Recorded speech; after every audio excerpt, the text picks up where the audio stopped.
everybody, this is Tony from TechTone. We are still live on the floor here at KubeCon 2025, and I am over here at the IBM booth, and we are about to speak with JJ on some interesting AI topics. Good morning, JJ. How you doing? Good. How are you? Good. You having a good conference so far? Yeah, it's an interesting experience. This is the same but new. If that makes sense, which is nice. I'm here to talk about some AI work that I've been doing. So, if you don't know, there's a lot of different AI platforms out there, and IBM has taken a different angle with a lot of the way the AI companies are going. All of our AI work is open source and free. So you can actually get our models directly from IBM if you want, or from Hugging Face, or some other different platforms, and to be able to engage with it. So you can run this locally? Absolutely. We're actually trying to push our AI models to the edge. So compared to our competitors who want to spin up nuclear power plants and deal with power issues, our models are designed to do one job and one job well. Okay. So back to the old Unix philosophy, which is really important. We have a whole family of models too that are targeted for specific jobs. My actual talk here at the IBM booth earlier today was about leveraging AI on your laptop to help train medical students on something called motivational interviewing, which I thought was really, really interesting. What was that again? Motivational interviewing. So,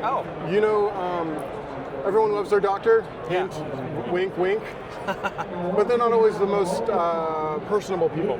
Yeah. And if you didn't know, when they go through medical school, they only have maybe one or two classes their whole medical career where they learn how to actually ask questions or engage with humans in a... Soft skills. Soft skills, thank you.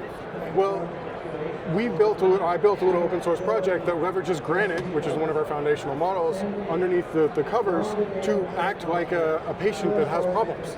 So you ask the questions to bring out the issue it has, and then you can actually send it back to the model, and there's a rubric to grade you on if you maybe you shouldn't say, hey, stop smoking. You should be like, maybe you should cut down on using cigarettes, or something like that, which I thought was kind of cool. Yeah, that is interesting. And it's teaching people some of the more basic soft skills that people like you and I have been in the industry for decades already. Yep. We kind of take for granted that people know how to do these things. Exactly. And it's one step closer to if you have a company that has customer service, and there's some consistent problems with customer service, well, you got to train those people somehow before putting them on the floor, right? Yep. Well, why not have the AI act like that belligerent customer that you have that wants to reset their password or whatever? You can build that whole test environment to be a training system. Now, see, that's a use case that really speaks to me because I have a long storied history in the call center industry. Yeah, man. I remember those days. If I had some sort of an AI that I could interact with back in that day and learn instead of getting yelled at live on the fly and learning through pain, right? Exactly. That's pretty cool. Yeah, man. And it's a safe environment. All my software is free and open source. So if any of your people want to know, they're more than welcome to reach out to me, and I'm more than willing to point them in the correct direction to do this for free. So do you have any recommended resources for somebody that's kind of getting started in AI where they should start learning? The short answer right now, the industry standard that people kind of gravitated towards is something called Ollama. There's a lot of different platforms to actually engage with AI, and Ollama's kind of bubbled up as the one that works, especially here at KubeCon where we're all used to the Docker commands, right? Like Docker pull, Docker run, things like that. Yeah. Well, the same people at Docker went off to do away for models, which is called Ollama. So it's the same verbs and same ways of leveraging it, and you can run it all locally on your laptop. I do strongly suggest right now at this time, 2025, whatever month we're in right now. November. Thank you, November.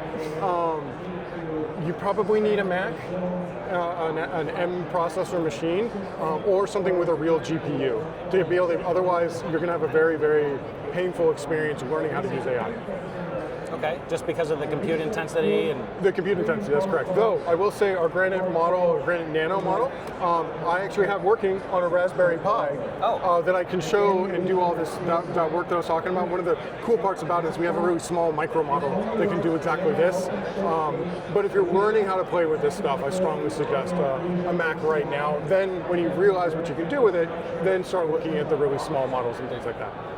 Well, that's very interesting. You've kind of opened up my eyes to a few things and use cases that I hadn't even thought of for AI. Yeah, man.